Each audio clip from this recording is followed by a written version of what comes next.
Thrissur railway സ്റ്റേഷനിലേതിന് സമാനമായ രീതിയിലാണ് Thiruvananthapuram railway സ്റ്റേഷനിലെയും parking. തീപിടുത്ത സാധ്യതയുണ്ടായാൽ വേണ്ട മുൻകരുതലുകളോ ഫയർ എഞ്ചിൻ വാഹനം സുഗമമായി കടന്നു പോകാനുള്ള വീതിയുള്ളൊരു വഴിയോ ഇല്ല.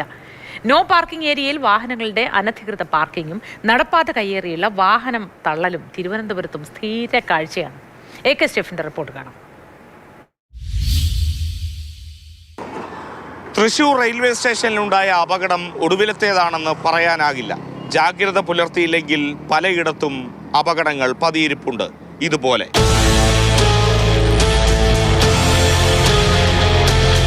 തിരുവനന്തപുരം സെൻട്രൽ റെയിൽവേ സ്റ്റേഷനോട് ചേർന്നുള്ള പാർക്കിംഗ് സ്ഥലമാണ് ഈ കാണുന്നത്.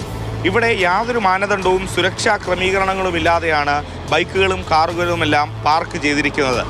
എന്തെങ്കിലും അപകടം ഉണ്ടായാൽ തന്നെ അത് പരിഹരിക്കുന്നതിന് വേണ്ടിയുള്ള സുരക്ഷാ സംവിധാനങ്ങൾ നമുക്ക് ഈ സമീപത്തൊന്നും തന്നെ കാണാൻ കഴിയുന്നില്ല. കാരണം എന്തെങ്കിലും ഫയർ എക്സ്റ്റിംഗ്വിഷറോ അല്ലെങ്കിൽ ജലം ഇങ്ങോട്ടേക്ക് എല്ലാ ഭാഗങ്ങളിലേക്കും എത്തിക്കുന്നതിന് വേണ്ടിയുള്ള സജ്ജീകരണങ്ങളൊന്നും തന്നെ ഇവിടെയില്ല. എതിർവശത്തേക്ക് നോക്കിക്കഴിഞ്ഞാൽ തിരുവനന്തപുരം കോർപ്പറേഷൻ്റെ മൾട്ടി ലെവൽ പാർക്കിംഗ് ഉണ്ട്. അവിടെ കൃത്യമായി തന്നെ ഓരോ വാഹനങ്ങളും നിശ്ചിത സ്ഥലം അവർക്ക് ക്രമീകരിച്ച് നൽകിയിട്ടുണ്ട്. അതുപ്രകാരമാണ് ബൈക്കുകളും കാറുകളും എല്ലാം തന്നെ വയ്ക്കുന്നത്. ഏതെങ്കിലും അപകട സാഹചര്യം ഉണ്ടായാൽ ഉപയോഗിക്കാനുള്ള ഫയർ എക്സ്റ്റിംഗ്വിഷർ എല്ലാം തന്നെ അവിടെയുണ്ട്. പക്ഷേ അവിടെയുമുള്ള പ്രധാനപ്പെട്ട പ്രശ്നം ഈ റോഡിലെ അനധികൃതമായ പാർക്കിംഗ് ആണ്. പൊടിയും വെയിലുമെല്ലാം ഏറ്റ് ഇങ്ങനെ വാഹനങ്ങൾ ഇരിക്കുന്നത് നമുക്ക് കാണാം.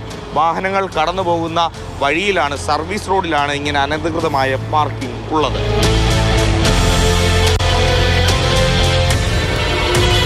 ദുരന്ത നിവാരണ മേഖലയിലെ വിദഗ്ധനും ഒപ്പം തന്നെ ആർക്കിടെക്റ്റുമായ ജി ശങ്കർ മാതൃഭൂമി ന്യൂസിനൊപ്പം ഉണ്ട്. നമ്മുടെ നാട്ടിൽ കെട്ടിട നിർമ്മാണത്തിനെ സംബന്ധിച്ചുള്ള മാത്രമല്ല, ഓപ്പൺ പാർക്കിങ്ങിനെ പറ്റിയും ചില നിയമങ്ങളുണ്ട്.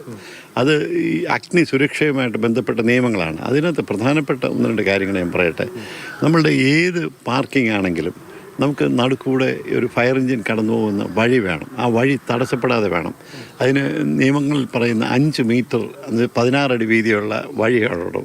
നമുക്കറിയാം സുഹൃത്തെ, കേരളത്തിലെ ഏത് പാർക്കിംഗ് ഗ്രൗണ്ടിലാണ് ഇത്തരം വീതിയുള്ള വഴിയുള്ളതെന്നുള്ളത്. നമ്മൾ ഓരോ സ്ക്വയർ ഇഞ്ചും വിറ്റ് കാശാക്കാനായിട്ടുള്ള വ്യഗ്രതയിൽ അത് ടെൻഡർ എടുക്കുന്ന ആൾക്കാർ പരമാവധി, പ്രത്യേകിച്ച് ഇന്ന് കണ്ട കാഴ്ചകൾ ബൈക്കിനെ പറ്റിയാണ്, പരമാവധി അടുക്കി വയ്ക്കും. നമ്മുടെ തിരുവനന്തപുരത്ത് കാഴ്ച നിത്യ കാഴ്ചയാണ്. കേരളം നമ്മൾ പ്രകൃതി ദുരന്തങ്ങളെപ്പറ്റി സംസാരിക്കുമ്പോഴും ഒരിക്കലും മനുഷ്യനിർമ്മിത ദുരന്തങ്ങളെപ്പറ്റി സംസാരിക്കുന്നില്ല. തീർച്ചയായിട്ടും അഗ്നിസുരക്ഷാ നിയമങ്ങൾ പാലിക്കേണ്ടതുണ്ട്, പരിപാലിക്കേണ്ടതുണ്ട്, നിരന്തരം പരിശോധന വേണ്ട കാര്യമുണ്ട്. ഫയർ ബഫറുകൾ, പ്രത്യേകിച്ച് എനിക്ക് ഈ കിഴക്കേക്കോട്ടൊക്കെ ചുറ്റുമുള്ള സ്ഥലങ്ങൾ, ചാലബസാർ തുടങ്ങിയ സ്ഥലങ്ങളിലൊക്കെ എനിക്ക് വലിയ ആശങ്കയുണ്ട്. തിരുവനന്തപുരം സെൻട്രൽ റെയിൽവേ സ്റ്റേഷന് പിൻഭാഗത്ത് പവർ ഹൗസ് റോഡിന് സമീപത്ത് സ്ഥിരമായുള്ള കാഴ്ച ഇതാണ്. ഇത് ഫുട്പാത്താണ്. ഫുട്പാത്തിലാണ് ഈ വാഹനങ്ങൾ പാർക്ക് ചെയ്തിരിക്കുന്നത്. പ്രത്യേകിച്ച് നമുക്ക് കാണാം നോ പാർക്കിങ്ങിൻ്റെ ബോർഡ് ഇരിപ്പുണ്ട്. അതിന് തൊട്ടിപ്പുറത്താണ് ബൈക്കുകളെല്ലാം തന്നെ ഇരിക്കുന്നത്. ഇത്തരത്തിൽ ഇങ്ങനെ അടുക്കി വാഹനങ്ങൾ വയ്ക്കുന്നതും അനധികൃതമായ പാർക്കിങ്ങും എല്ലാം വലിയ അപകടങ്ങൾക്ക് വഴിവെക്കുമെന്നുള്ളതാണ് വിദഗ്ധർ തന്നെ പറയുന്നത്. രതീഷ് വെൺപകലിനൊപ്പം AK സ്റ്റെഫിൻ, മാതൃഭൂമി ന്യൂസ്, തിരുവനന്തപുരം.